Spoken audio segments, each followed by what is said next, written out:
I don't do evil, I don't do any bad things. Why should I need to learn the Dhamma? That's what many people usually say that. Yes, even one of my close relatives also said this to me. Said, long as I don't do any evil, why should I do good? But if we understand the Dhamma, that our life is supported, every day of our life depends on our karma. And if we understand that, then we will realize that we have good and we have bad karma. And actually, when we are born as a human being, we are actually very lucky, very fortunate. Because human being is just below the heavenly realm and above the woeful planes. So we are in a much better condition than ghosts and animals and hell realm beings. So we are in a way like a low heavenly being, So because of that, every day that we live a happy life, we are actually using up our bank account of blessings. Our merit bank is slowly being depleted, Every day we are taking out the merit money, So the merit is getting less and less. So if we don't supplement it by doing good deeds now, the merit can wear off, Just now I told you the story about the rich man in Savatthi, the richest man. So after 7 lives as the richest man in Savatthi, all the 7 lives he was still very stingy, still very selfish, So after 7 lifetimes, when he died, the last lifetime he died, then the king went to collect all his property because he had no heir, no son. The king collected all his property. After that, the king went to see the Buddha. Then the Buddha asked him, Raja, how come today you are so busy? What have you been doing? Then the Raja told the Buddha, said, today I've been collecting all these riches of this man and brought them all to my palace. Then he said, this man, terrible, nobody suspected he was so rich. He had so much property in his house, in the old days, there was no bank, you can't keep your property in the bank. So, your gold, your silver, all your property, they'll go and hide in the house, hide here and hide there everywhere. So the king, after he died, went to search the house, collected and found so much money, The king was so surprised, So when he told the Buddha, then the Buddha told the story how this man became to be so wealthy, how in the past, he in the past life asked the wife to donate to a Pachika Buddha. That's why for 7 lifetimes he was born as the richest man in Savatthi. But the Buddha said, because he didn't do any good, now he's finished all his blessings, he's going down to hell to suffer for a long time. That's the reason why we need to do good, because we are using up our store of blessings. And our store of blessings might be very little, each person is different. You can see there are some people, their luck is not so great, when they do their business, small business, it flourishes, flourishes, and then they become over ambitious. Then they make their business very big. When their business becomes big, everything collapses. Because they don't have enough blessings to support. So we must know how much blessings we have. We must estimate. So it's to be on the safe side. The more charity and keeping the Sila you do, the better for you. Don't assume that you have a lot. If a person is born in the ghost realm and we transfer the merit to him, how is it that that person can receive it? Now, this being in the ghost realm, they can receive to a certain extent, not like for example, you cannot think of transferring the merit to that person in the ghost realm so that person can get out of the ghost realm. That is probably not possible. But food and clothing Just as you see a dog, suffering on the roadside, hungry. Can you give food to the dog? You can, isn't it? You can't say, oh, this dog is meant to suffer. Why should I give food to the dog? Out of compassion, you can give food to the dog. You can help the dog to a certain extent. Even if the dog has got a bad wound on the back, full of maggots, maybe you can even take care of that wound, you see. So we can help to a certain extent.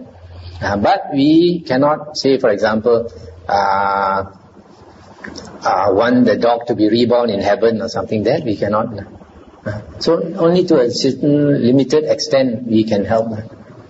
One thing we must understand that this world and all worlds is in consciousness. Yes or not? Right? Everything is in consciousness. So everything is mind-made. Right? So when a person, for example, makes this offering of food for his relative who has passed away, and he burns the food, so he is actually offering this food to that ghost. So that ghost is expecting to receive it. So he, in his mind, the mind is so powerful. A person under hypnosis, he can be told by a doctor, now put out your hand. I have a hot piece of iron here. I'm going to touch your hand with this hot piece of iron. And then the doctor just take the finger and touch the hand like that. What happens? That person actually gets a burn, on his hand. Because that person believes there is a hot iron touching his hand, and the hand gets burned. You see how powerful the mind? So if you believe to a certain extent, it's true for you. Nowadays they say virtual reality. Actually everything is virtual reality. Our mind is conditioned by our karma that we believe now we are in the human world. It's like a dream. But I feel like this birth in the ghost realm is like a sentence, or in the animal realm. And if a person has a prison sentence, has a fixed term, after this fixed term only you can come out. So the same, if a person goes into the woeful realm, animal or ghost or hell realm, he must be there to suffer for a fixed time. After that, the person can come out. And actually our human lifespan is very, very important. Why? Because in the human realm, we use our mind a lot, We use our mind so much that sometimes people, time to sleep, also they cannot sleep, cannot turn off the thinking. So whenever we use our mind and we think and we will to do something, we are creating karma. So humans, we create a lot of karma compared to other realms, Even heavenly realms, they just enjoy. They don't do so much karma. They have no opportunity to do dana. And they don't think so much of keeping Sila and all, they just enjoy it. And then in the woeful planes, they just suffer. They have no opportunity also of doing good. They don't even think of doing good because they suffer so much, they're only thinking of the next meal. Yes or not? So in the human realm, we are different. We create so much karma that whatever we do now determines the next few lifetimes, Next few lifetimes. So we have to be very, very careful here.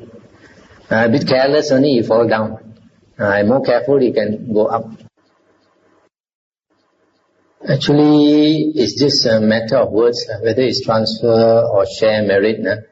You either transfer to ghosts and also transfer to devas, or you share with devas and also share with ghosts. It's either word you want to use, no difference. You feed the live prawns to big fish. I suppose it is, but not very big karma. Just like killing mosquitoes, small. You mentioned feeding animals. There's a form of feeding using live fish. So you have good and bad karma there. You see, for example, when we were young, our parents used to slaughter the chicken for us to eat. Actually, they want to feed us. That's enough. By doing bad action. So good and bad karma. Sometimes some of these actions, sometimes you know it's not so good, but cannot be helped. For example, say like there's this Aedes mosquito around, and people getting this what's the sickness? The Aedes mosquito, dengue fever. So you see a pool of water with mosquito larva there. Then you go and put oil to kill the mosquito larva, but your intention is good, right? So karma depends on intention. So if your intention is to, for example, to protect human beings at the expense of this mosquito larva, then I think your good karma is more than your bad karma. So it depends.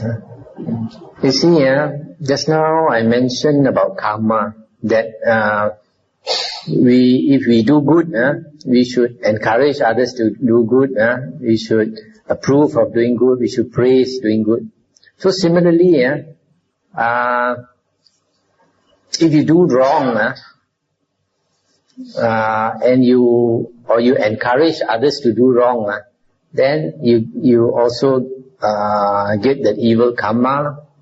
So like a person who rears animals to sell for the meat, for example, some people rear chicken or rear ducks or goat or water buffalo, and fish, and to sell for the meat, that is wrong livelihood.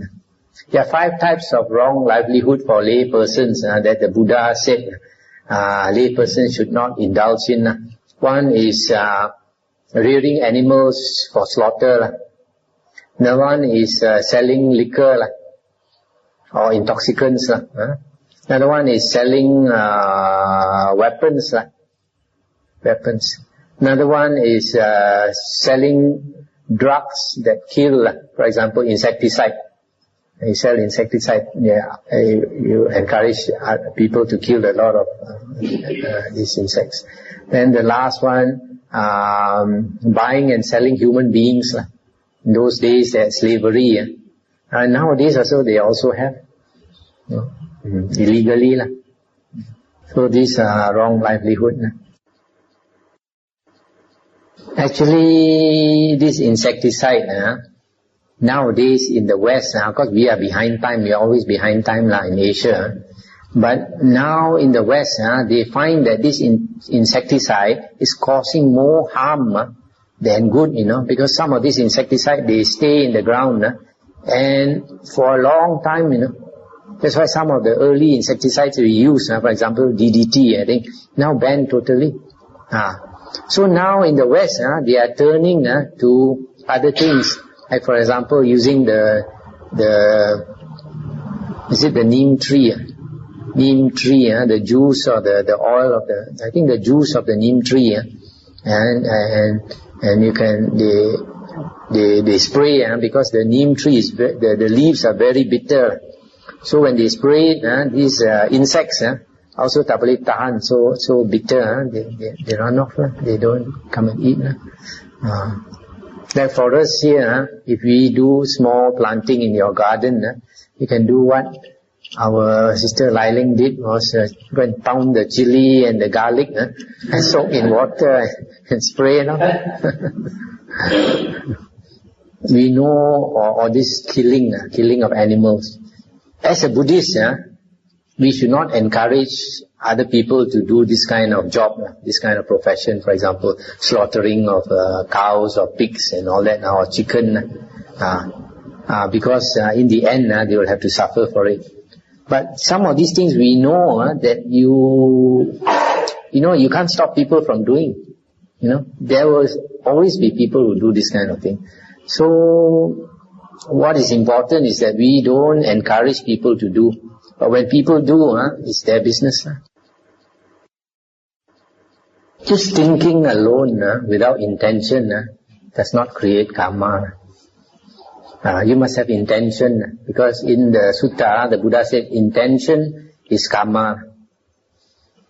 Intention is karma. There are some, you see, like most people, we have sensual desire, we have anger and all that. So when we have thoughts, sensual thoughts, or we have angry thoughts, but we don't sort of work it out, we don't put it into action, then it's just a habit.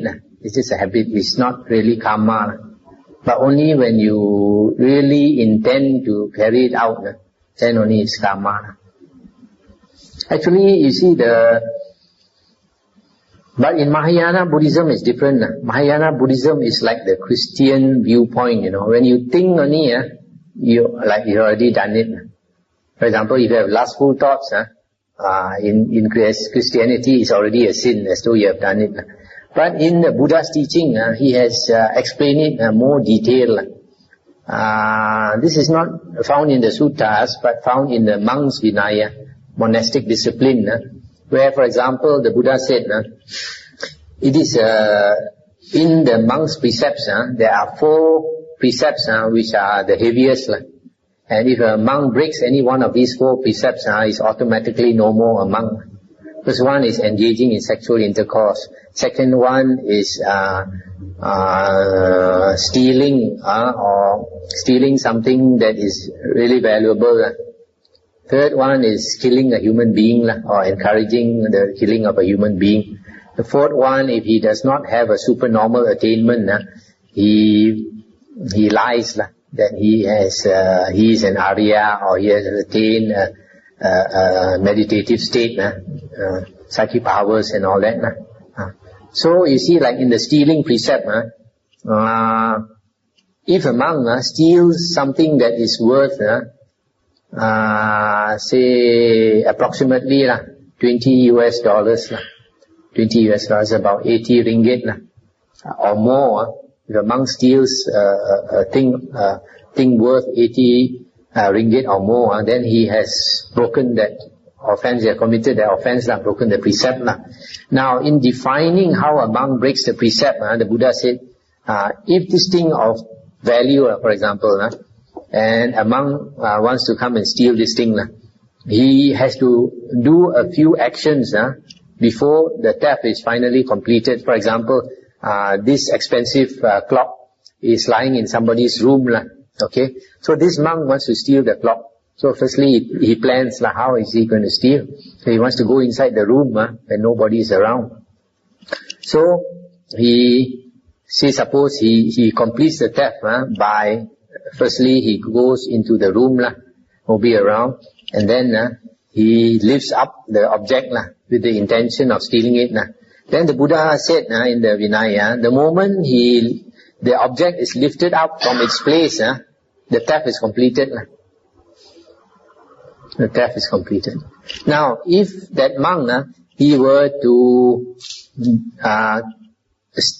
come into that room quietly, open the door, get inside the room, then he has the intention of stealing this clock.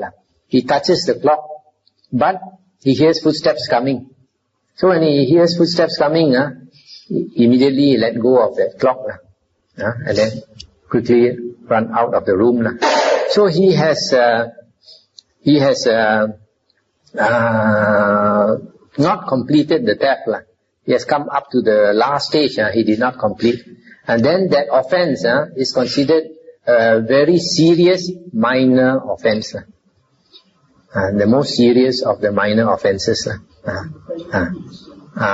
But if he had walked into the room with the intention of stealing, but he did not touch the clock yet, but he had this intention. Before touching the clock, he heard footsteps. Then he walked out of the room, ran away. That is another minor precept, which is lighter than the previous one. So the Buddha graded the breaking of the precepts into different levels. depending on how many actions you did. So the Buddha had the wisdom to analyze it like that. So just thinking about it without doing anything, he have not done anything wrong yet. Yeah. Since our human mind is always thinking a lot of things, sometimes it's something that wasting a lot of mental energy. But if we discipline ourselves, we keep on thinking good things and wish people good, with good intention, even though we didn't say that, is it a good way to promote good karma also? Because sometimes we see, like for example, bad things happen around the world, we can't do anything about it. Maybe we make it some charity, but do good thoughts and good intention really have any effect? Oh yes. Good thoughts and good intentions are encouraged by the Buddha. In the Noble Eightfold Path, there is one factor called right effort. This right effort consists of 4 things. The first one, if unwholesome thought or evil thought or unwholesome state of mind has arisen. Firstly, I define what is wholesome and what is unwholesome. Unwholesome is like thoughts of greed, hatred, jealousy, arrogance, selfishness. This is unwholesome states of mind. Restlessness, sloth and torpor, doubt.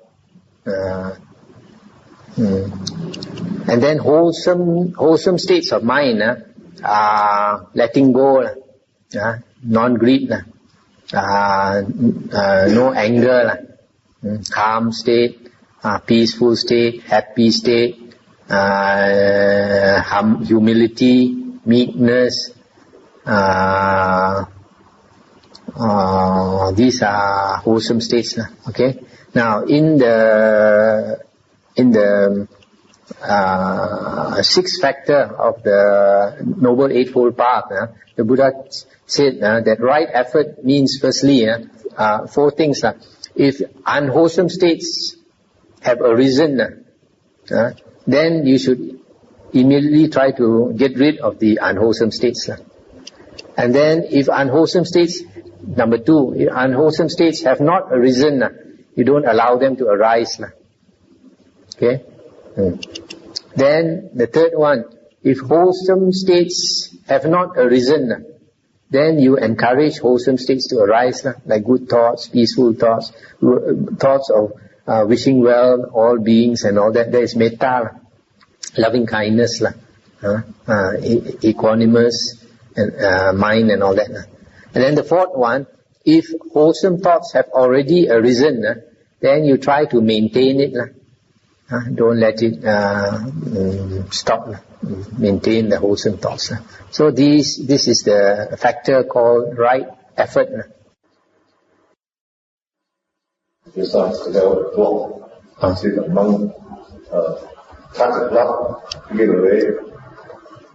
if you return it the next day, the Sila doesn't the Sila says the Dhamma, I didn't actually want it. He didn't want it, it's different. He still it. Give him maybe go for one night. Next night, he felt something wrong. We replace that. He didn't take his ticket away. Does it say the Dhamma? Oh yes. Or does it? Yes, just now I explained in the Vinaya, the Buddha said once the thing is removed, it's already constituted the offense already. Then later, out of remorse, that person puts back, he's making right the thing, but the offense already done. Offense already done. It's just like you slap somebody in anger, after that you say sorry. Damage already done, right? Easy to say sorry. Okay. Can we consider investment in shares as livelihood? Let's put it this way, it doesn't harm people, right? It doesn't harm people. So you have to be careful, you don't harm yourself only.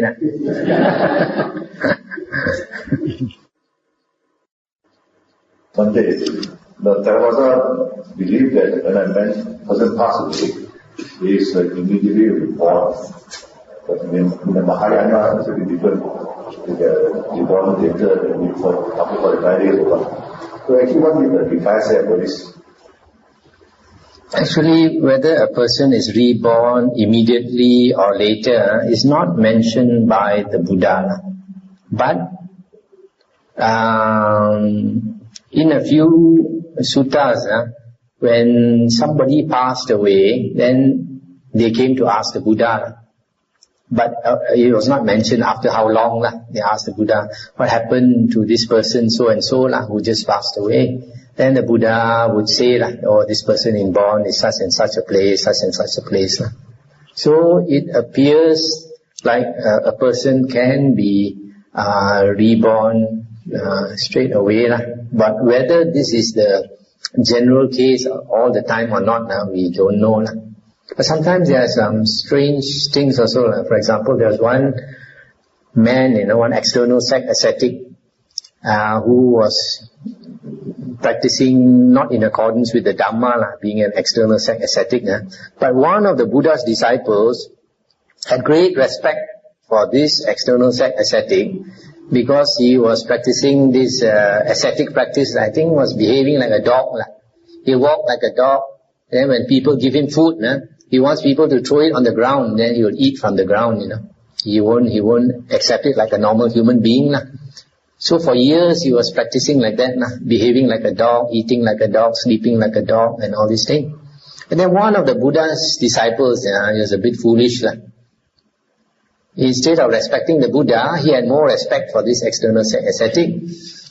So the Buddha wanted to, in a way, teach him a lesson. The Buddha said, after this person, after a certain number of days, he said, this person will die. And then when this person has died, they will throw his body in such and such a place. 3 days after he has died, you go to his corpse. You go and knock on his corpse and ask him where he is reborn. And he will tell you that he is reborn in a certain woeful plane of existence. So this stupid disciple, instead of believing the Buddha, he went to warn this external sect ascetic. He said, the Buddha said, after a certain number of days he will die. So you better be very careful, Don't be careless, so you don't die after so many days. So this external sect ascetic fellow, he tried to be very careful. Still on that day he died. Then 3 days after he died, then the disciple, the Buddha's disciple, he followed the Buddha's instructions, went to look for the corpse. So after the 3 days after the external sect ascetic had died, so this disciple of the Buddha went to that corpse, then knocked 3 times on his body and called his name and asked him where he was reborn. Then this corpse sat up, and then told this disciple that he was born in such and such a woeful plane, and then boom, he went back. So it's a bit strange, but it's one of the funny cases.